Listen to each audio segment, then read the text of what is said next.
He told her to disappear at her own engagement ball, wear grey, leave off her mother's pearls, don't be looked at. She did everything he asked. And the room still went silent when she walked in. A duke terrified of losing a second wife the way he lost his first. A bride who refused to make herself small for his fear. What happens on that cold terrace changes everything. North Hall, Shropshire, October 1817. 3 days before her wedding, Miss Henrietta Vane was told by the man she loved to make herself small. He did not say it cruelly. He said it the way a man asks for rain to stop, as though the asking might actually work, if only he phrased it carefully enough, if only he wanted it badly enough.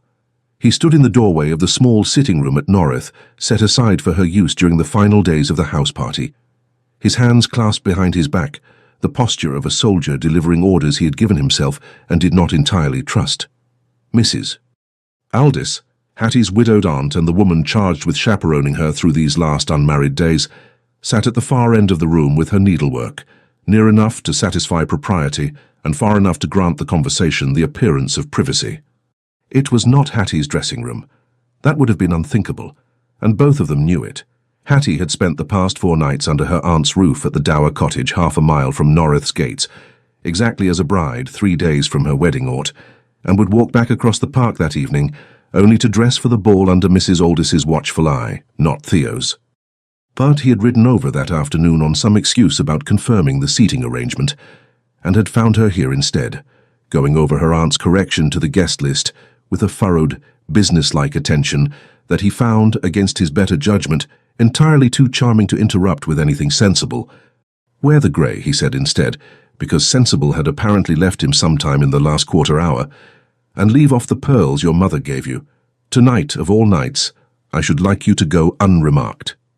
Hattie set down her pen slowly, the way one sets down something that might otherwise be thrown. Unremarked, she repeated, testing the word as though it might taste different the second time. There will be talk enough when we marry. 40 guests under my mother's roof tonight, half of them strangers to you, all of them with nothing better to occupy a fortnight than the new Duchess of North and whatever they decide to make of her. I'd rather not add fuel before the match is even settled in law. It was, she would think later, a very reasonable sentence, delivered by a man who did not believe a single word of it himself. You make it sound as though I intend to set the curtains alight. I didn't mean... I know precisely what you meant, Theo. She glanced once toward her aunt, who had not looked up from her needlework but whose needle had gone very still, the particular stillness of a chaperone listening with great interest while pretending not to. Hattie lowered her voice all the same. You meant that you would like the room to look at someone else tonight. You are simply too well-mannered to say so plainly. He did not deny it. That more than anything was what told her she had read him correctly. To understand why a duke would ask such a thing of the woman he was 3 days from marrying, one had to understand what the Duke of North had already lost, and how thoroughly the losing had reshaped him. Theodore Calloway, 6th Duke of North, had buried one wife already. He had been 25 when he married Margaret, the daughter of a viscount with estates bordering his own in Herefordshire, and 28 when illness took her, after 3 years of a marriage that had been, by the unremarkable standards of their world, a contented one. Not a great passion, but a comfortable partnership, built on familiarity and shared expectation, rather than the kind of consuming feeling he had not known existed until Hattie. He had been in London for a fortnight on estate business. He could no longer, 3 years on, even fully recall the importance of when word reached him that the fever had turned. He had returned to North Hall to find his wife no longer able to recognize his face, and 3 days later he had stood at the edge of a grave in the family plot, wondering what, precisely, he had been doing in London that had seemed, at the time, more urgent than being here. He had observed the full year of mourning that propriety, and his own genuine grief both demanded. No society, no calls, no consideration of remarriage, the great house kept dim and quiet through that first long winter. It was not until the 18th month, when the strictest obligations of black had given way to half mourning, and the cautious resumption of ordinary social life, that his mother had first mentioned, gently and without any real expectation of being heeded, that the Reverend Vane's younger daughter had grown into a remarkably sensible young woman, and that a call upon the parsonage might do him good. He had gone more to please his mother than from any real interest, and had stayed considerably longer than the call required, and had returned the following week, and the week after that, until even he could no longer pretend the visits were about anything but Hattie herself. It was, by the strict reckoning of society, a courtship begun with proper decency observed, past the year of deep mourning, conducted with his mother's full knowledge and gradual encouragement, never once compromising the forms, even as the feeling beneath them grew faster than either of them had expected.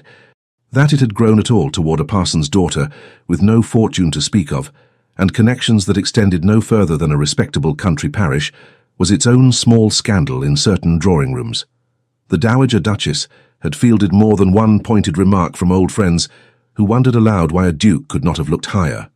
But the Dowager had known Hattie's late mother as a girl, had loved her, in fact, with the particular fierce loyalty of women who had once been girls together and watched the world separate them by marriage into different stations, and she had made her own feelings on the match known early and finally to anyone who cared to question it. "My son will marry where he has found happiness," she had said more than once, "and I have buried one daughter-in-law already. I find I have very little patience left for objections that amount to nothing more than arithmetic." It did not make the match easy. It made it possible, which Theo had learned in the 3 years since Margaret's death, was not always the same thing as easy, and was nonetheless worth having. He did not intend, under any circumstance he could control, to lose a second thing he loved in front of a room full of people who would talk about it for a decade. He had not said this to Hattie. He had not said it to anyone, not even Francis, who knew him better than any living person and still only guessed at the shape of the thing rather than its precise dimensions. It lived in him the way an old injury lives in a knee, quiet on ordinary days and then, without warning, impossible to ignore the moment the weather changed. Tonight the weather was a house party of 40 guests, gathered to celebrate a match his own mother had insisted upon marking properly, and the arrival, an hour past, of a Mr. Sebastian Leighton, a friend of a neighbouring family, down from London for the autumn, with an easy laugh and the unbothered good looks of a man who had never once in his life had to wonder whether a room was paying him attention. Theo had watched Leighton's carriage come up the long drive from the window of his study, and felt something tighten in his chest that he refused, even in the privacy of his own skull, to name jealousy. He preferred to call it caution. Caution was a duke's prerogative. Jealousy was something else, something smaller, more grasping, the kind of feeling he associated with men who could not trust their own wives, and he did not wish to be that sort of man, even as he recognized, somewhere beneath the refusal, that he already was. "You're glowering at a man who hasn't yet removed his hat," said his sister from the doorway of the study. Lady Frances Calloway was 24, unmarried by choice rather than misfortune, and possessed of the particular fearlessness of a woman who has decided early in life that she will not be managed by anyone, least of all her own brother. She came to stand beside him at the window, considerably shorter than he was and considerably less convinced of his self-command. "I am not glowering. You are doing the thing with your jaw." "I haven't a jaw thing, Francis. You have had it since you were 11 years old, and father told you the new tutor would be teaching you Latin, whether you liked it or not. It's a very specific clench. I could draw it for you if you'd like documentation." He did not rise to this.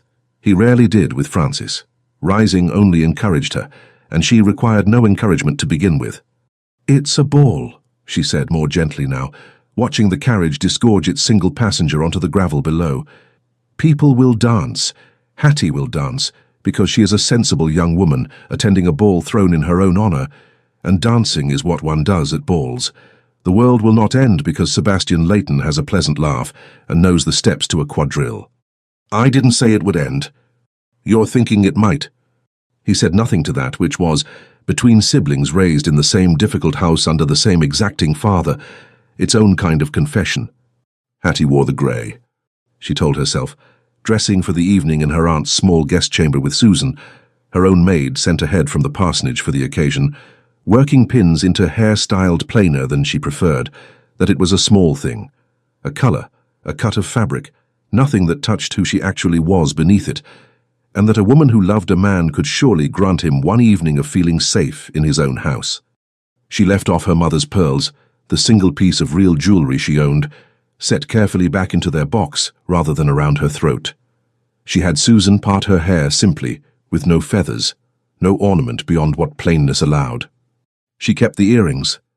They were a small thing too by any reasonable measure, Garnet drops, unfashionable even a decade past, set in old gold gone slightly soft at the edges from handling. They had been her mother's, the only jewellery her mother had owned before fever took her when Hattie was 12, and Hattie had worn them on every important day of her life since her confirmation, her sister's wedding, the morning Theo had first called formally upon her father's house with an offer that had startled them all. She did not think Theo's instruction had been meant to include the earrings specifically. She did not ask him to clarify, because asking would have meant admitting that the instruction had landed at all, had found purchase somewhere in her, and some stubborn part of her did not want him to see precisely how much it had cost her to agree. She looked in the glass when Susan had finished. Grey silk, dove plain, cut high and unremarkable at the throat. Hair without a single pin of decoration. A face that had never once in 24 years managed to look as ordinary as she currently wished, with her whole determined heart that it would. It did not work. She knew it would not work the moment the North carriage delivered her to the great front steps, and she descended into the hall, feeling the assembled household's attention catch upon her like cloth snagging on a nail, not loudly, not vulgarly, but with the particular weight of a dozen footmen and a hovering housekeeper, deciding almost in unison that the new Duchess-to-be was not at all what grey wool had been designed to suggest. Theo met her at the foot of the great staircase, as propriety and his own eagerness both demanded.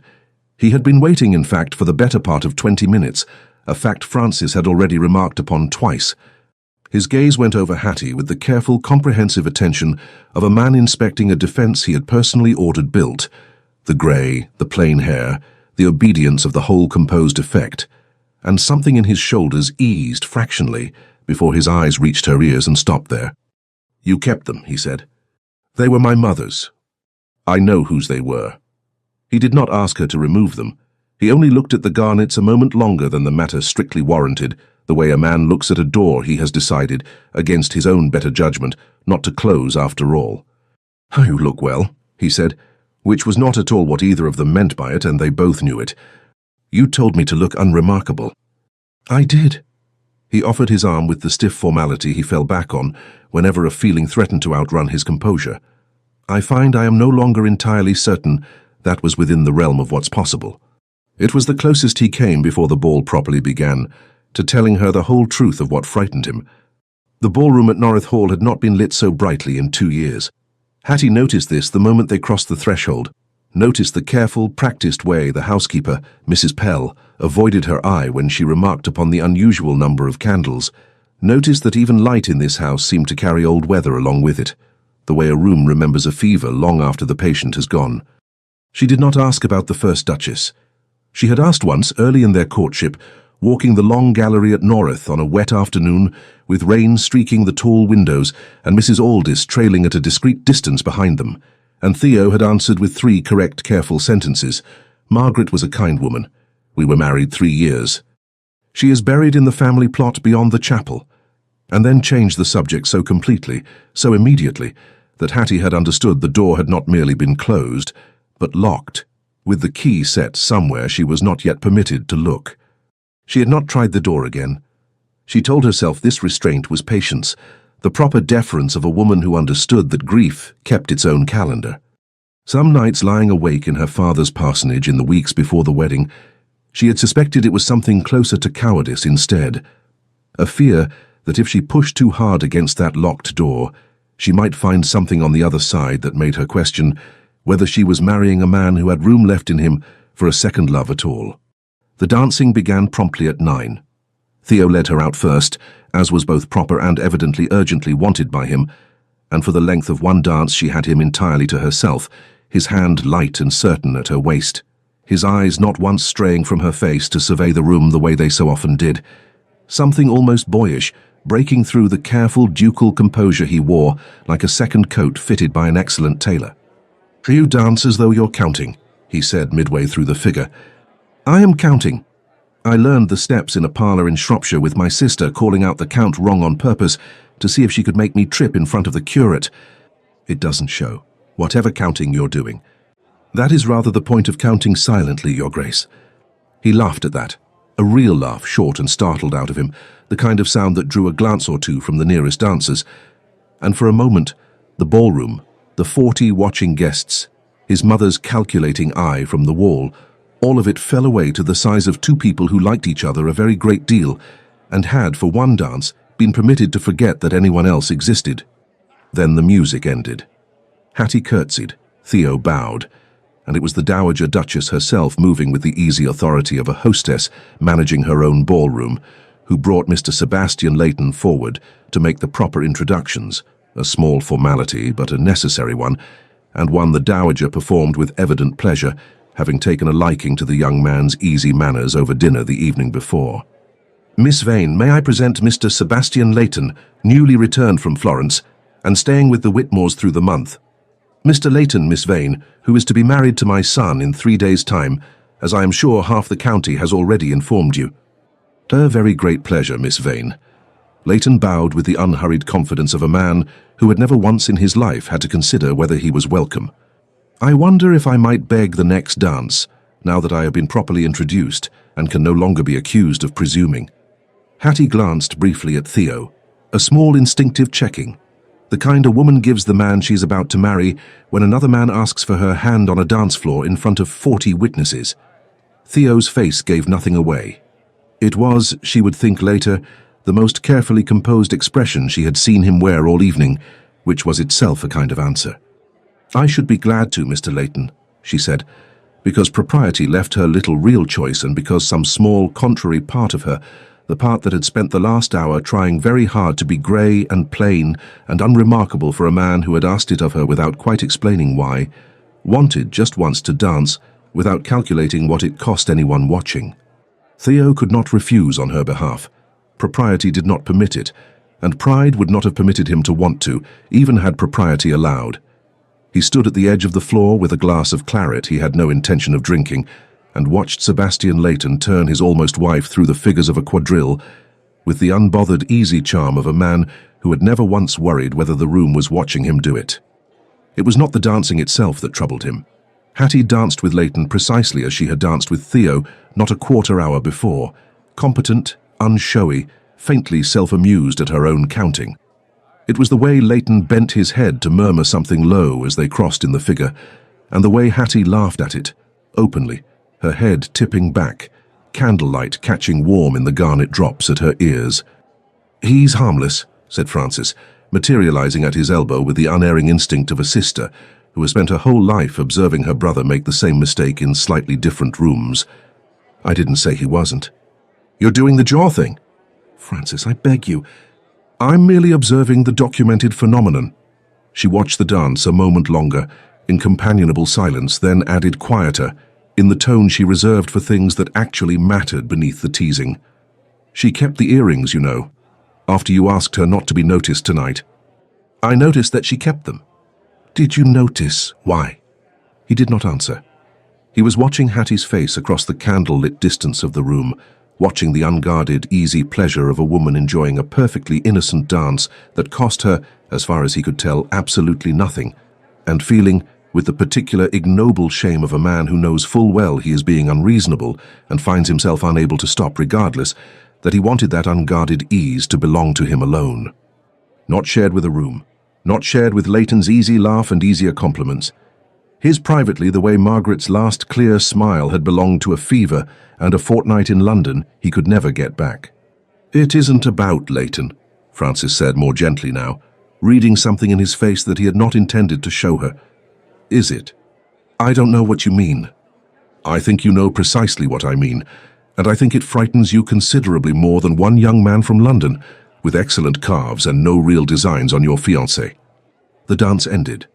Leighton bowed over Hattie's hand with practiced grace, said something that made her smile once more, and escorted her toward the long refreshment table set against the eastern wall, toward Theo, in fact, since the table stood nearest where he had positioned himself like a sentry for the better part of 2 dances.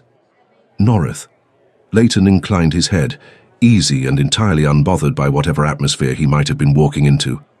"Your bride dances rather better than she's willing to admit to. She told me twice during the figure that she was certain to misstep." "She undersells most things," Theo said. It came out flatter, harder than he had intended, and he heard it land that way even as the words left him. Hattie glanced at him sidelong, a quick assessing look, the kind she gave whenever she was deciding in the moment whether a thing was worth addressing aloud or better allowed to pass for the sake of the room. She let it pass, for now. "Mr. Leighton was telling me about Florence," she said instead, smooth as anything. "He's only just returned. He says the light there is unlike anything in England." "How fortunate for him." "Theo." Just his name, quiet. The smallest possible correction, but a correction nonetheless, and one that several nearby guests were close enough to register, if not quite to understand. Leighton, to his considerable credit, seemed to sense the sudden change in temperature, and made his excuses with the smooth, practiced instinct of a man who had navigated 100 such drawing rooms without ever once causing real and lasting harm to anyone in them. He bowed again, wished them both a pleasant evening, and moved off toward the card room, entirely unaware as he went that he had just become, for one quietly disastrous quarter hour, the fault line running through a marriage that had not yet officially begun. "You were short with him," Hattie said the moment he'd gone. "I was civil." "You were civil the way a closing door is civil." She studied her betrothed with the careful, unhurried attention she gave most things that troubled her. "What is the matter, Theo? And do not tell me nothing, because I have watched your jaw do something alarming for the better part of an hour, and I'm quite tired of pretending I haven't noticed." "Nothing is the matter. You asked me to wear grey tonight." Her voice did not rise, but it did not soften either. "You asked me to leave my mother's pearls in their box, as though plain wool might somehow render me invisible to a room full of people who have spent 2 years waiting to see who I am. And now you are watching me across a ballroom as though I have done something wrong, by dancing one perfectly ordinary quadrille with a perfectly harmless man, who is, I might add, a properly introduced guest at your own house party. You haven't done anything wrong." "Then why," she said very quietly now, "do you look at me as though I have?" He did not answer that.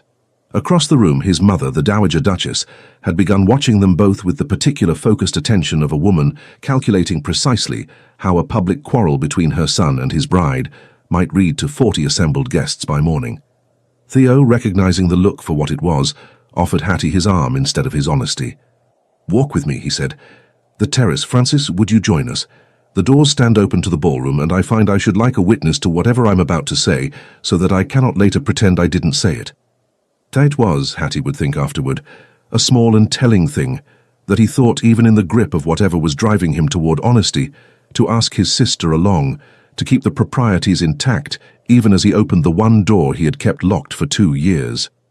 Francis followed without comment, settling near the terrace doors within clear sight of the ballroom and well within earshot, close enough to satisfy every requirement of decency, far enough to grant the conversation the shape of privacy, if not the whole of it.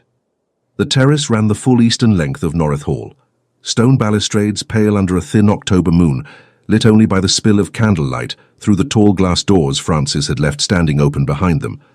It was the kind of cold that made breath visible and conversation honest, the sort of night no one chooses to linger in unless something genuinely needs saying, and both Theo and Hattie understood, stepping out into air sharp enough to sting, that something did.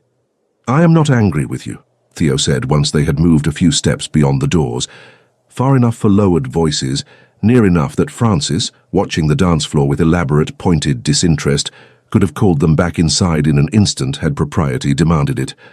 "I want you to understand that before anything else." "I didn't think you were angry." Hattie wrapped her arms against the cold, watching his face rather than the dark garden beyond the balustrade. "I thought you were frightened. I should like to know of what precisely, because I find I am tired of guessing."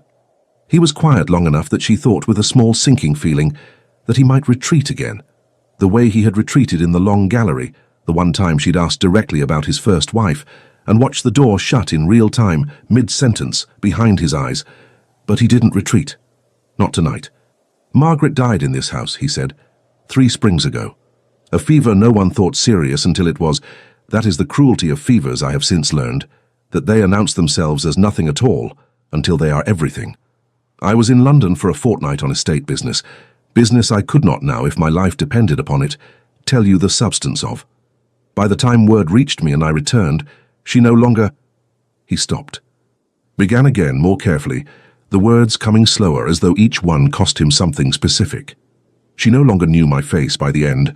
I have spent 3 years telling myself that if I had simply been here, instead of attending to something that mattered a great deal less than I believed it did at the time, the ending might have gone differently.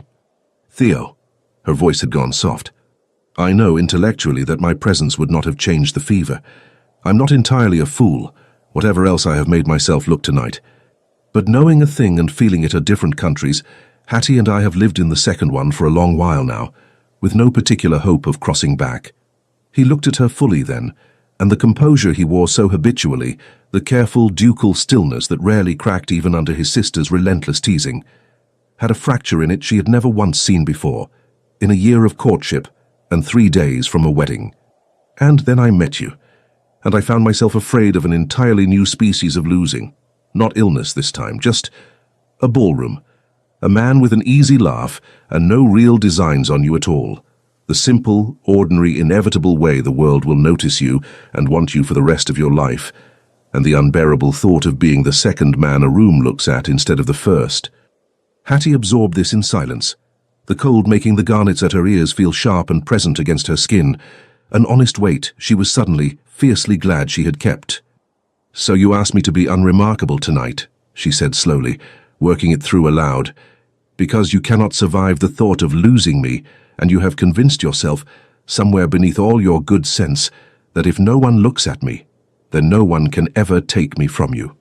That is a very unflattering way of putting an entirely reasonable fear." "It is an accurate way of putting an unreasonable one." She said it gently, she meant it gently, but she said it and did not take it back. "Theo, I wore the grey tonight. I left my mother's pearls in their box. I had Susan pin my hair as plain as a schoolroom miss. I tried all evening to be exactly as small as you asked of me, because I love you and because some part of me believed it might ease whatever was sitting in your chest if I simply did as you asked without making you explain yourself. And it did not work.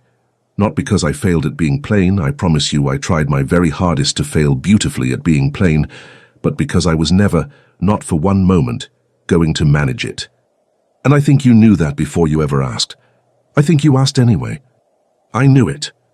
Then what precisely was the asking for? He did not answer at once. When he finally did, his voice had lost every trace of the careful Duke's register he had carried through the ballroom, through the introductions, through a year of correct and creditable courtship. "It was for me," he said, "so that I might feel for the space of one evening that I had done something, anything at all, to exert some control over an outcome I cannot, in any real and lasting sense, control. You will be looked at, Hattie. You will be looked at in every room you ever enter for the remainder of your life, by men with easy laughs and men with none at all, and there is nothing grey wool or plain hair or my own ridiculous and ungenerous instructions can do to prevent it. I knew that walking down to meet you at the bottom of the stairs tonight. I asked you regardless, because the asking made me feel less afraid, and I confess I did not stop until just this moment, watching your face in this cold, to consider how the asking might have made you feel instead." "Small," Hattie said quietly, the word costing her something to say plainly. "It made me feel small, Theo. And then, when the smallness didn't work, when I walked down those stairs in grey wool and plain hair and the entire room still turned to look, it made me feel as though I had somehow failed you at the one single thing you had asked of me, on the very eve of our marriage. You have not failed me. You have never once in 1 year failed me at anything." His hands had come up, not quite touching her, hovering at the air near her shoulders, as though he did not yet trust himself to close the distance and find it welcomed, mindful even now of Francis watching from the doorway, and the proprieties that still governed exactly how far this moment was permitted to go before the wedding made it otherwise. "I have been failing you all evening by asking you to disappear in order to soothe a fear that has nothing whatsoever to do with anything you have done or could ever do to deserve it." The silence that followed held differently than the silences that had come before it on that terrace. Less brittle, less like a held breath, more like the particular quiet that settles after a true thing has finally been said aloud and found, against all expectation, survivable. "I am not Margaret," Hattie said at last, choosing the name deliberately, watching to see if he flinched from it. He did not. "I will not vanish from you in a fortnight you happen to spend in London on business you cannot later recall the importance of. I am not made of the same luck, good or terrible, that took her from you, and I cannot promise you otherwise because no one living can promise such a thing to anyone else. But I need you to know that I understand your fear, Theo, and that I do not think 1 degree less of you for carrying it. What I cannot do, what I will not do, not even for love of you, not even 3 days before our wedding, is marry a man who requires me to be invisible in order to feel safe in his own house. I would very much rather you be afraid beside me in the open air, where I can see it and help carry some part of the weight, than have you ask me, again and again, for the rest of our lives, to dim myself so that you might manage the fear alone in the dark. Then I am afraid, Theo said, and I am telling you so plainly in the open air with my own sister, standing close enough to hear every word of it, exactly as you have just asked of me. I am afraid every single time you leave a room that you will not return to me whole. I am afraid that loving you as much as I evidently do is a debt the world will eventually find some cruel way to collect. And I am asking you now, not to be smaller, not ever again to be smaller on my account, but to marry a man who is frightened and trying regardless, because the only alternative I can see is a lifetime of asking you to disappear, and I find, standing here with you in the cold, that I cannot bear that thought even slightly more than I can bear the other. That, Hattie said, something breaking open and warm in her voice, is a very considerably better thing to ask for. He took her hand then, only her hand, gloved fingers closing around gloved fingers, the single liberty the moment and the watching doorway allowed him, and pressed it once, briefly, to his chest, where she could feel his heart going entirely too fast for a man who had spent the evening so carefully composed. It was not the grand gesture a less careful man might have made. It was, instead, exactly the kind of small, honest thing she had begun to understand he was capable of, once the fear had somewhere safe to go besides silence. 3 days, he said. I find I cannot wait a single hour longer than I must.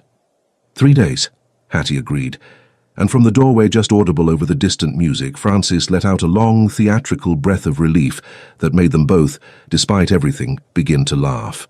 They did not return to the ballroom at once. Francis, true to the unspoken bargain of her presence, allowed them a few minutes more at the balustrade before clearing her throat with the particular meaningful cough she had perfected over 24 years of chaperoning her own conscience as much as anyone else's. I should think, she said, that 2 people who have just settled something rather important might wish to come back inside before my mother decides to investigate the matter herself. She has already looked toward these doors 3 times. I have been counting. Of course. Theo offered Hattie his arm with the stiff, formal correctness of a man recovering his composure in real time, though the look he gave her as she took it was not stiff at all. Francis, thank you. Don't thank me. I should have charged a fee for the service, standing out here in the cold pretending not to listen to my own brother make a declaration. I shall expect a very fine wedding gift by way of recompense. Francis will have noticed we're gone, Theo had said earlier, with the air of a man delaying an inevitable return to scrutiny. But of course Francis had not merely noticed. She had arranged the entire proper shape of it, and Hattie found herself grateful in a way she had not expected to be, for a sister-in-law who understood exactly how much honesty a moment required, and exactly how much chaperonage it still owed the world. Francis notices everything, Hattie said as they crossed back toward the bright doors. She told me before the ball even began that I oughtn't trouble myself trying to be invisible. I didn't listen to her. My sister, Theo said with feeling, is generally right about a great deal, which I find considerably more irritating than I let on. You let on quite a lot, actually. Do I? The jaw, Hattie said, daring, in the privacy of the few remaining steps before the candlelight reclaimed them, to touch, briefly, properly brief, no more than a fingertip's worth of contact through her glove, the very place at his jaw that Francis had spent the evening cataloguing. Right here. It does something quite specific when you're cross and trying not to show it. I shall have to learn to control it better. Please don't. I find I should like to always know exactly what you're feeling, rather than have you manage it into something smoother for my benefit. When they did return, the ball had not paused for their absence. Leighton was at the card table, deep in a hand of whist, with 2 of the neighbouring squires, and looking entirely unbothered by whatever atmosphere he might have walked through earlier. The Dowager Duchess was still in close conversation with a visiting countess near the long windows, though her eyes found her son and his betrothed the instant they crossed back through the terrace doors, and something in her face, relief perhaps, or simple maternal satisfaction, eased visibly before she returned her attention to the countess, as though she had never looked away at all. The candles burned the same steady gold they had an hour before, but something in the room had shifted regardless, the particular unmistakable shift that happens when 2 people walk back into a space standing differently than when they left it, and a room full of practiced observers notices, even without quite being able to name what it has noticed. Lady Frances found them first by the refreshment table, having slipped ahead through a side door with the easy familiarity of a woman who had grown up running tame through this house. "Well," she said, "there it is." "There's what precisely?" "The thing you've been doing with your jaw for the better part of a month, ever since Mr. Layton's visit was first mentioned at dinner. It's gone." She turned her attention to Hattie next, taking in the grey dress, the plain hair, the garnet earrings, with a small, deeply satisfied nod as though she had personally engineered the entire outcome from a distance. "Good. Keep the garnets by all means. They suit you considerably better than disappearing ever did, and I include in that assessment the whole sorry business of the grey wool, which I noticed did not work in the slightest." "I had every intention of keeping the earrings regardless of what came of the dress," Hattie said. "I only wasn't certain anyone would have noticed one way or the other if I'd left them off as well." "My dear girl." Frances said it without unkindness, but without softening it either. "Everyone noticed, from the very first step you took into this hall tonight. That was rather the entire trouble, wasn't it? And I suspect my brother has only just this past quarter hour managed to say so aloud, with me standing about as an unwilling witness to the whole production." Hattie glanced at Theo. He did not deny it. It was near midnight, the dancing winding toward its natural close, the older guests already beginning to gather shawls and call for carriages, when the Dowager Duchess approached them both with the particular, deliberate look of a woman who has been saving a remark for the better part of an evening and intends now to deliver it properly. "I had wondered," she said, settling beside them with the unhurried authority of a woman who had run this house for 30 years before handing its keys to her son, "whether grey was perhaps your colour, Miss Vane. I confess I had my doubts the moment I saw the gown laid out this afternoon at your aunt's cottage. Your maid mentioned the choice to my own woman, who of course mentioned it to me, because nothing in this county remains private for longer than an hour. But I held my tongue on the theory that a mother ought not interfere in every small decision her son makes regarding his own household." "Mother." Theo's voice carried the particular weariness of a man who suspected exactly where this was headed and could see no graceful way to redirect it. "I am not scolding either of you," the Dowager said placidly.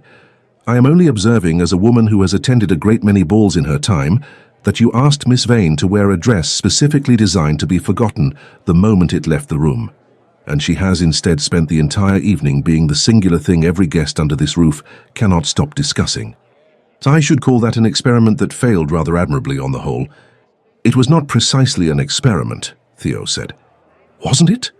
The Dowager turned to him directly, and whatever brittle society manner she had worn through the receiving line earlier in the evening fell away, leaving something plainer and more direct beneath it. The voice, Hattie suspected, of a mother speaking to her son rather than a duchess managing a room. "Your father did precisely the same thing to me once, you know, very early in our own engagement. Tried to keep me quiet and unremarked at a hunt ball, because Lord Aldwyn had been paying me a degree more attention than your father found comfortable. It did not, in the end, soothe his jealousy in the slightest. It very nearly ended our engagement altogether, and would have, I think, had my own mother not intervened on my behalf rather more bluntly than I am intervening on yours tonight." "What ended the jealousy, then, if not the asking?" "Kai stopped asking me to be smaller, and started simply standing beside me instead, wherever I happened to be in a room, so that there was nothing left for him to fear watching from a distance." She patted his arm once, briefly, the gesture small but unmistakably final, the closing of a subject she had no intention of revisiting. 25 years we had together before he died, Theodore, and he spent perhaps the first 3 of them standing guard, and the remaining 22 simply standing beside me. I should very much like you to manage the arithmetic rather faster than your father did."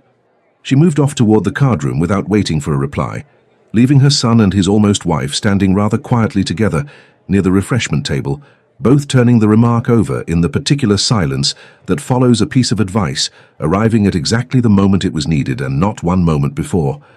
"Is it true?" Hattie asked once the Dowager had gone. "About your father?" "I never knew the particulars until just now.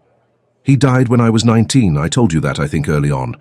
I knew he and my mother had married for more than simple convenience, but I had always assumed the affection came easily to them from the start.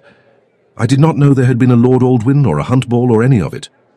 It seems a great many families have a version of tonight buried somewhere in their history, and simply don't speak of it afterward. Perhaps that's the mistake," Theo said slowly, working the thought through as he said it. not speaking of it afterward, letting it become a thing that happened once, privately, and was never properly resolved, only outlived the way one outlives a bad winter, without ever actually addressing the draft in the wall that caused it. He looked at her, and there was something lighter in his face now than she had seen there all evening. The fracture from the terrace not gone, but settled into something he seemed willing, finally, to carry in the open rather than alone. I should like ours to be different. I should like to be a man who says the frightened thing aloud, on a cold terrace with my own sister listening if necessary, rather than a man who simply asks his wife to wear grey for 25 years and calls it managed. That, Hattie said, echoing herself from the terrace without quite meaning to, is a very considerably better plan. They danced once more before the evening's end.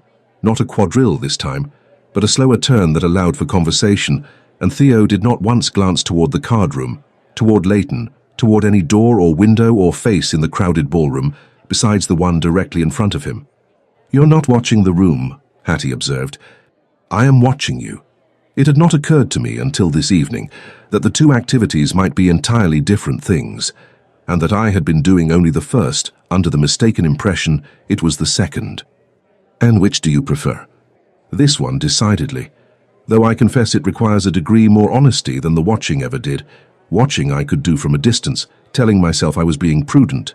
This requires actually looking at you and admitting what I find there, in front of whoever happens to be looking back." "Welcome," Hattie said, smiling against the proper distance the dance still required between them, "to the rest of your life, Theo. I'm afraid it's rather a lot of that. I find I don't mind it nearly so much as I expected to." When the carriage came at midnight to return her to her aunt's cottage, 3 more nights under that roof before the wedding, 3 more nights of propriety observed to the letter, as both of them had always known it must be, Theo handed her up himself and held her hand a moment longer than the courtesy strictly required, and said nothing at all, because there was nothing left that evening that needed saying aloud. The wedding took place 3 days later, at the small stone church in the parish where Hattie had grown up. A deliberate choice made jointly over the Dowager Duchess's gentle initial suggestion that a match of this consequence ought properly to be solemnized at Norith's own chapel, with its better acoustics and its tidier approach for carriages. Hattie had wanted instead the church where she had been christened, where her own mother lay buried not 40 yards from the door, where her father had preached every Sunday for 26 years, and would now, with hands that trembled slightly through the opening lines, marry his younger daughter to a duke. The dowager had yielded the point with surprising grace, once Hattie had explained her reasons plainly. "I should like to be married in the place that knew me before any of this, before the title, before the gowns, before anyone in the county had occasion to wonder whether I deserved any of it," and had gone so far as to say, with the particular dry warmth Hattie was coming to recognize as the family's truest register of affection, that she found she liked her future daughter-in-law rather better for the asking. It was a small affair by the standards of a dukedom, perhaps 60 guests where Norith Hall might have managed 300, but it suited the morning, grey-skied and mild, the kind of October day that smelled of wet leaves and wood smoke, and felt, despite the cold, entirely without menace. Hattie spent her last unmarried night, as propriety demanded, beneath her father's own roof at the parsonage, her aunt and her sister Mary fussing over the wedding dress laid out across the bed in the small chamber that had been hers since girlhood. She wore her mother's pearls. She had taken them from their box herself, 3 mornings after the ball, without asking Susan to fetch them, and without waiting to be told it was permitted. She fastened the clasp at her own throat in front of the glass on her wedding morning, watching her own hands do it, and felt none of the strange, second-hand shame she had carried wearing the grey, only the plain, settled rightness of a woman putting on something that had always belonged to her, in full view of anyone who cared to look. She wore the garnet earrings as well, of course. She had never once in the days since the ball seriously considered leaving them off, not even for the wedding morning, not even with Mary fussing over whether they suited the finer dress in quite the way they'd suited the grey. They suited everything as far as Hattie was concerned, because they were hers, and she had stopped, somewhere on that cold terrace 3 nights before, with Francis standing watch at the doorway, asking permission to be exactly what she was. Theo watched her walk the short aisle of the country church, with an expression his sister would later describe. With great fondness and considerably more volume than the occasion strictly called for, as thoroughly undignified for a duke. He did not attempt to compose it into something smoother. He had decided, somewhere in the cold air of that terrace, that there was very little practical use left in pretending he felt less than he plainly did, and a man who has spent 2 years schooling his face into careful blankness finds, once he has finally stopped, that he has very little appetite left for resuming the habit. "You're not wearing grey," he murmured when she reached him at the rail. "I considered it, for old time's sake. Mary thought I'd lost my senses entirely when I suggested it just to see your face. Don't ever wear grey again on my account, Hattie. I believe I've had quite enough of grey to last the remainder of my natural life." "I wasn't planning to," she said, and there was real laughter underneath it, the kind that made her father, glancing up from his prayer book at the wrong moment, lose his place entirely and have to find it again with the congregation watching. The vows themselves were ordinary and ancient, and in their plainness, entirely sufficient to the weight of what was being promised. Hattie's father read them in the voice she had known her whole life, the voice that had married half the parish and buried the other half and somehow still found for his own daughter a tremor he could not quite manage to smooth away. When the moment came for Theo to kiss his bride in front of God and her father, and a church full of Shropshire neighbours who had watched Hattie grow from a solemn, gangly child into the woman now standing at the rail in her mother's pearls, he did not hesitate, did not perform restraint for the benefit of an audience that had already, 3 nights before at a ball 40 miles distant, witnessed the very worst of his fear and the considerably better turn of his correction. He kissed her the way he had wanted to on the terrace, and had not quite been permitted to, openly, without calculation, a man no longer attempting to manage an outcome he had finally, properly, learned to simply live inside of instead. The church, predictably, erupted into the particular warm disorder of a country wedding, Mary weeping happily into a handkerchief 2 sizes too small for the job, Francis applauding outright in a manner the Dowager Duchess would later term rather more enthusiasm than the Archbishop himself would strictly sanction, and Hattie's father abandoning his prayer book entirely to embrace his new son-in-law with the unrestrained relief of a man who has, against considerable odds involving a dukedom and 40 curious guests, and one near-disastrous evening of grey wool, watched his daughter marry a man who genuinely deserved her. The wedding breakfast, held back at North under a sky that had finally cleared to a thin, watery autumn sun, was a considerably grander affair than the ceremony itself.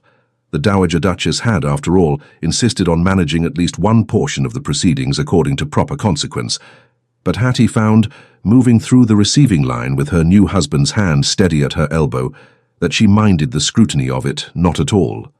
"You're being looked at rather a great deal today," Theo murmured, as a 4th countess in succession pressed her hand and exclaimed over the pearls. "I had noticed." "Does it trouble you?" "Not in the slightest." Hattie smiled at him genuinely, with none of the careful management of a week before. "I find I quite like being looked at, Theo, provided the man beside me isn't trying to manage the looking on my behalf. It's rather freeing, actually, once you stop fighting it. I shall try to remember that the next time my jaw begins doing the thing Francis has apparently been cataloguing since I was 11. I shall remind you if you forget, loudly and possibly in front of guests." I would expect nothing less from my wife. It was the first time he had said the word aloud, wife, and something in his voice when he said it, some quiet, settled wonder he made no attempt to hide, told Hattie everything she needed to know about how thoroughly the terrace had changed him in the small space of one cold half-hour a week before. They settled quickly into the particular rhythm of married life at North Hall, quickly, that is, by the standards of a household used to running on the careful, grief-shaped routines of the 2 years prior, and considerably faster than either of them privately had expected. The first real test came not 3 weeks into the marriage, at a dinner the Dowager Duchess hosted for the neighbouring families, a smaller, quieter affair than the ball, but a test nonetheless, because Sebastian Leighton, still visiting the Whitmores through the close of autumn, was among the dozen guests seated at the long table. Hattie watched Theo's face when Leighton's name was read off the seating arrangement that morning, watched for the particular tightening at the jaw that Francis had documented so thoroughly, and saw instead something closer to resignation settling into mild, deliberate amusement. "You're not going to glower," she said. "It was not quite a question. I am attempting not to. It requires more active effort than I anticipated, if I'm honest, but I find the effort considerably more bearable than the alternative." "And what is the alternative, precisely?" Asking you to wear grey to my own mother's dinner table, presumably, and watching that fail exactly as thoroughly as it failed the first time. He said it lightly, but there was real self-awareness underneath the lightness, the particular wry honesty of a man who has examined his own worst habit closely enough to find it faintly ridiculous now, even as he still felt the pull of it. I have decided instead to simply sit beside you, as my mother suggested, and trust that you have given me no particular reason to doubt you and considerable reason to trust you. That, Hattie said, is an excellent decision, and I am very proud of you for arriving at it without my having to drag you there by the collar. He did sit beside her that evening, and when Leighton, entirely without malice as ever, simply being his easy, charming self, made some passing remark midway through the second course that drew a genuine laugh from Hattie, Theo found his hand seeking hers beneath the table instead of his attention seeking the door, and discovered to his own mild surprise that the dread he had braced for simply did not arrive. There was only Hattie's hand in his, warm and present, and the ordinary survivable noise of a dinner party proceeding exactly as dinner parties were meant to. "You did very well," Hattie told him afterward, once the guests had gone and they stood together in the cooling quiet of the front hall, their own front hall now, in their own house, a fact that still occasionally struck Hattie with a small private wonder when she least expected it. "I had an excellent teacher. You had a terrace and a great deal of cold air, as I recall, and very little choice in the matter, once I'd said my piece, with your own sister listening to every word." "I had you," Theo said simply, "which I am coming to understand was the entire point all along." The earrings made one more notable appearance that first winter, in a manner that became, in time, something of a private joke between them. Hattie had misplaced them, set them down absently on her dressing table after an evening call to a neighboring family, then forgotten where in the small domestic chaos of a household still learning its new mistress's habits, and spent the better part of an anxious morning searching, with Susan's help, through every drawer and box in her dressing room. Theo found her finally sitting rather forlornly on the edge of the bed with her jewellery box emptied entirely onto the counterpane, looking for all the world as though she had lost something considerably more valuable than 2 small pieces of old gold and garnet. "They were my mother's," she said, before he could ask, her voice thick in a way that told him this was not, in fact, about the earrings alone. "It is foolish, I know, to weep over a thing one can simply replace, but I cannot replace her, and the earrings are the closest I have left to—" "They're not foolish." He sat beside her on the bed, not touching the scattered jewellery, only her. "Where did you wear them last?" "The Hartleys' dinner 3 days past. I took them off before bed and meant to put them straight back in the box, and then Susan called me down to see about the linens, and I simply— Then they're likely still in the dressing room at the Hartleys, or somewhere between there and here in your reticule, and we shall send word this morning and have the answer within the hour." He said it with the calm, practical certainty of a man solving a manageable problem, and something in the steadiness of it seemed to settle her more than the words alone accounted for. The earrings were indeed found within the hour, tangled in the lining of the reticule Hattie had carried that evening, exactly where they had slipped during the carriage ride home. But what Hattie remembered afterward, more than the relief of finding them, was the particular quality of Theo's calm in that moment, no flicker of the old anxious watchfulness, no instinct to manage the loss by managing her, only the steady, unfrightened practicality of a man who had learned, finally, to meet a small crisis without dressing it up as a large one. "You didn't panic," she said that evening, turning the recovered earrings over in her palm by the fire. "Should I have?" The old Theo might have. The Theo from the ball would have found some way to make it about disappearing. Yours or mine or both. "The old Theo," he said, settling beside her with his arm finding its now familiar place around her shoulders, had not yet learned that fear shared aloud shrinks considerably faster than fear managed alone in silence. "I find the lesson has rather stuck, now that I've properly learned it." Their first child, a daughter, was born the following autumn. A difficult labour by the standards of the time, long enough that Theo spent the better part of 2 days pacing the length of the gallery with a composure that fooled absolutely no one, least of all Frances, who sat with him through most of it and reported afterward that she had never seen her brother's jaw do quite so much continuous work in her life. But the child came healthy and loud, and entirely unbothered by the considerable anxiety her arrival had caused, and Hattie, exhausted and triumphant in the great curtained bed where another woman had once, 4 springs before any of this began, slipped away from this same house in a fever no one had caught in time. Found Theo's face when he was finally permitted into the room to be the single clearest thing she had ever seen on him. No fear in it at all, only a kind of plain, undefended wonder he made no attempt whatsoever to hide. They named her Margaret, after Theo's first wife, at Hattie's own insistence and over Theo's initial startled protest. "Are you certain?" he'd asked more than once in the weeks of her confinement when the question of names first arose. "It seems an unusual choice, Hattie, given everything."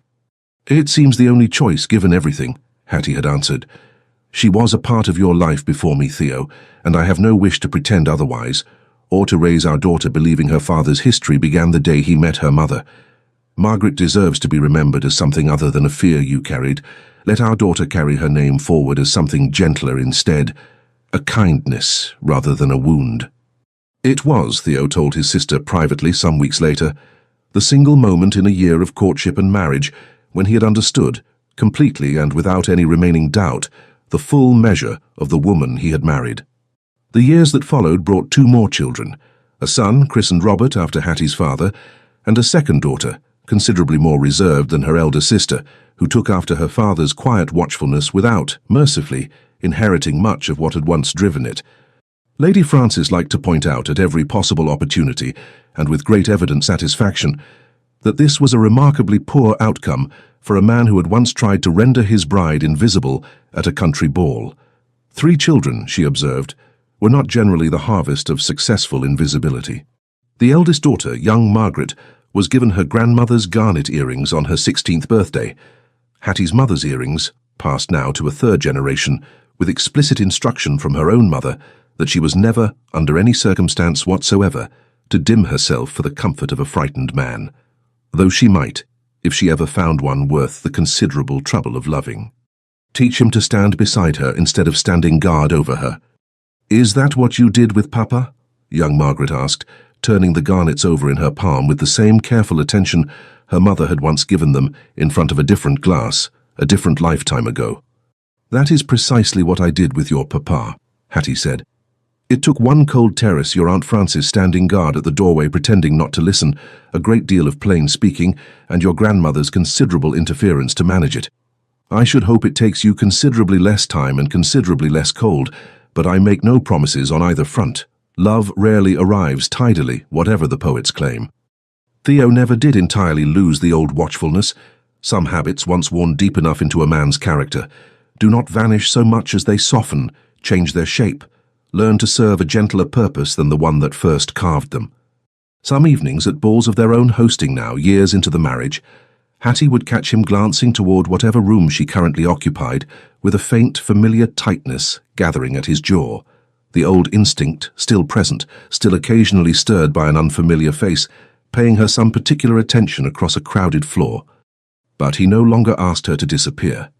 He simply crossed the room, found her hand without any particular ceremony, and stood beside her instead, present rather than managing, watchful rather than watching from a distance, exactly as his mother had promised him on a cold October night years before, that it would turn out to be considerably less exhausting for them both in the long run. And every year, without fail, on the anniversary of that first house party ball, Hattie wore the grey dress once more, not because Theo asked it of her, not any more, not ever again after that single disastrous evening, but because she liked, now and then, the small private pleasure of reminding him exactly how thoroughly, how completely and how permanently it had failed.